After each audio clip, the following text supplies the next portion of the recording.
अस्सलाम वालेकुम student, class 9th subject social science, इसका पार्ट पॉलिटिकल साइंस। और आज का टॉपिक जो है ये है rule of law and respect for rights. और आई डेट है 22 सितंबर 2020। तो आज के हम जो टॉपिक हम पढ़ रहे हैं इसमें हमने ये पढ़ना है कि rule of law and respect for rights. हमने ये देखना है कि डेमोक्रेसी के अंदर जो कानून जो बना हुआ है उस कानून का एहतराम करना और उस कानून को सही तरीके से इम्प्लीमेंट करना। इसमें हम एग्जांपल पढ़ेंगे जिम्बाब्वे की। जिम्बाब्वे के अंदर जो गवर्नमेंट थी, जो डेमोक्रेटिक गवर्नमेंट कहलाती थी, लेकिन उन्होंने रूल्स और रेगुलेशन को कैसे इस्तेमाल किया था। और जो डेमोक्रेसी है उसमें लोगों के राइट्स जो हैं, सिटीजन्स को राइट्स उन्होंने दिए थे या उसकी वो एक्सप्लॉयटेशन कर रहे थे, या वहाँ की जो मास मीडिया थी उनको किस हद तक आज़ादी थी, या जिम्बाब्वे की जो जुडिशरी थी उसको किस हद तक आज़ादी थी। इस बारे में आज हम स्टडी करेंगे।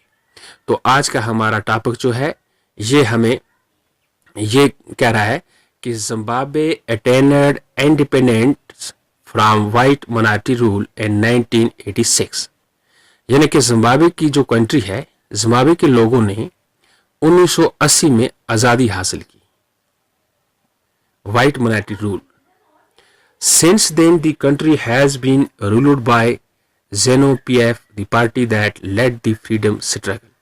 यानी 1980 से जिम्बाब्वे की सरकार जो थी वो वहाँ पे हुकूमत चला रही थी, और पूरे मुल्क के अंदर जो पार्टी उनकी थी ZANU-PF उसे कहते थे, और ये फ्रीडम स्ट्रगल चला रही थी। इट्स लीडर रॉबर्ट मुगाबे, उसका लीडर जो था उस लीडर का नाम था Robert Mugabe, ruled the country since independence.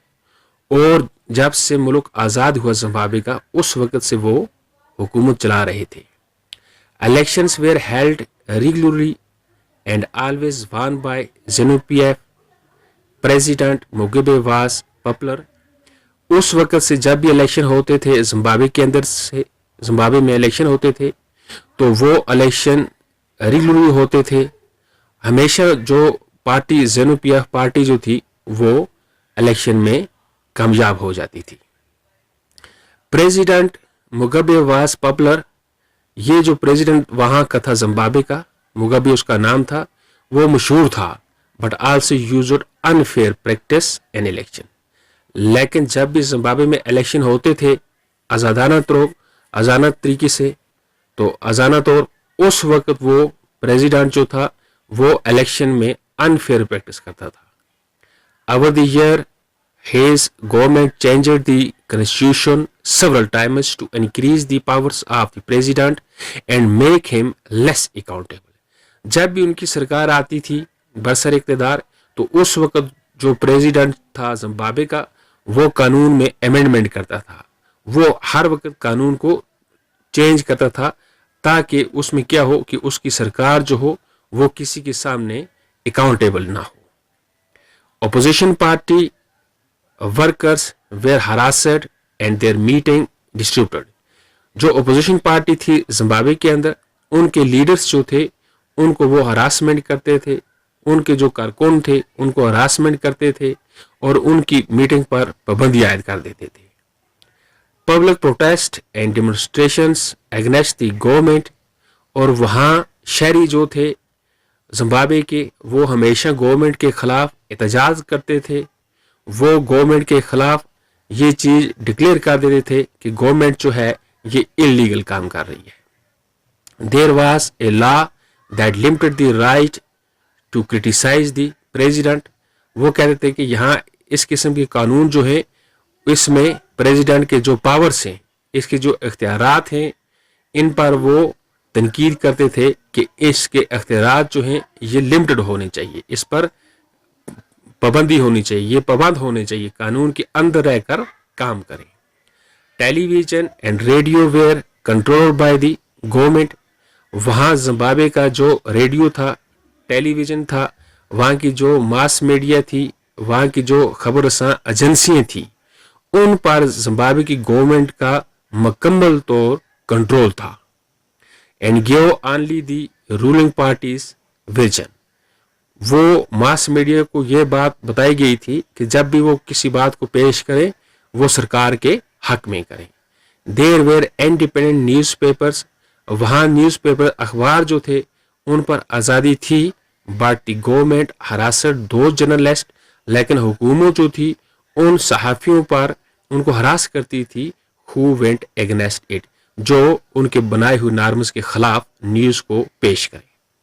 The government ignored some court judgment, और जिम्बाब्वे की हुकूमत जो थी वो जुडिशरी की जो जजमेंट आती थी, फैसले आते थे, उनकी वो मजम्मत करती थी और उनको वो इम्प्लीमेंट नहीं होने देती थी। That went against it and pressurised जजेस, और वहाँ के जजेस जो थे उनको प्रेशराइज किया जाता था। He was forced out of office in 2017।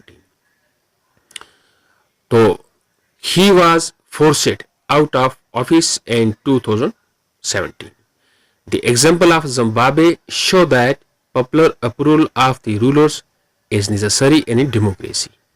लेकिन इस मिसाल से ये जाहिर होता है कि जिम्बाब्वे जो था वहाँ के जो रूलर्स जो थे उनके लिए ये ज़रूरी था कि वो किसी भी किस्म का अप्रूवल जो था वो उनको उनसे हासिल करना पड़ता था डेमोक्रेसी में।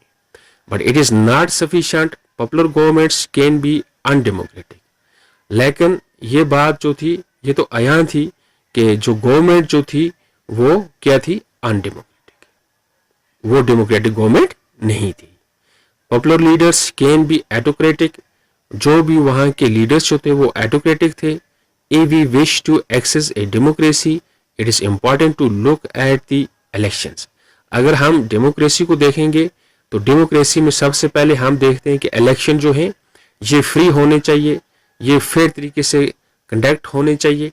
It is important, but it is equally important to look before and after the elections. और ये बात भी वेरी इंपॉर्टेंट है कि डेमोक्रेसी के अंदर हम इलेक्शन से पहले भी प्रोसेस को देखते हैं और इलेक्शन के बाद भी प्रोसेस को देखते हैं। There should be sufficient room for normal political activity, और डेमोक्रेसी के अंदर हर सियासी लीडर के लिए आज़ादी होती है, including political opposition and the period before election. This requires that the state should respect some basic rights of the citizen. They should be free to think, to have opinion, to express. Democracy के अंदर लोगों की participation जो है ये होती है, और ओपोजिशन जो है उसके राइट्स को देखा जाता है, लोगों के ओपिनियन को देखा जाता है, लोगों को आज़ादी होती है एक्सप्रेशन की, टू फार्म एसोसिएशंस, किसी किस्म की एसोसिएशन भी बना सकते हैं, to protest and take other political elections, और पॉलिटिकल जो इलेक्शन होता है उसमें हिस्सा ले सकते हैं आज़ादी से, और अगर कहीं उनके ग्रीवेंस होते हैं तो वो प्रोटेस्ट भी कर सकते हैं। ये बातें आती हैं जहां डेमोक्रेटिक गवर्नमेंट हो। Everyone should be equal in the eyes of law.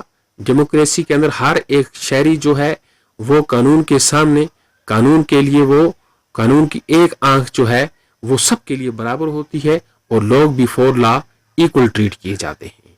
These rights must be protected by the independent judiciary, और ये कानून जो है ये लोगों के हकूक जो है इनकी जो रखवाली करती है वो आज़ादी के साथ जुडिशरी करती है। whose orders are obeyed by everyone, judiciary का जो आर्डर होता है उसका जो फैसला होता है वो सभी को मानना पड़ता है। लेकिन ये तभी होता है कि जहां डेमोक्रेटिक सेटअप गवर्नमेंट का हो।